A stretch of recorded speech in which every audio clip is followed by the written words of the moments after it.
Buti na lang talaga nagkaanak tayo, no? Mahirap pero kung iisipin mo, sobrang blessed pala natin kasi mula nung naging magulang tayo.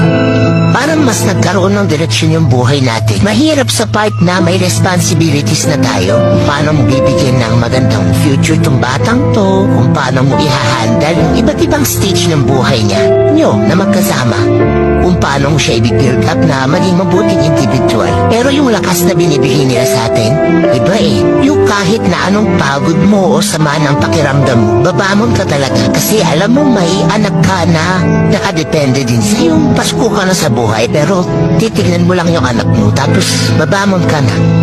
Lalaban ka na ulit. Yung mga bagay nga dati na hindi natin nagagawa, nakala natin hindi natin kaya. Magugulat ka na lang nagagawa na natin nung nagkaanak tayo. Wala na yung hiya-hiya, wala na yung pride, basta para sa mga anak. Kasi wala naman na sa atin yung sentro ng buhay natin eh, nasa kanila na.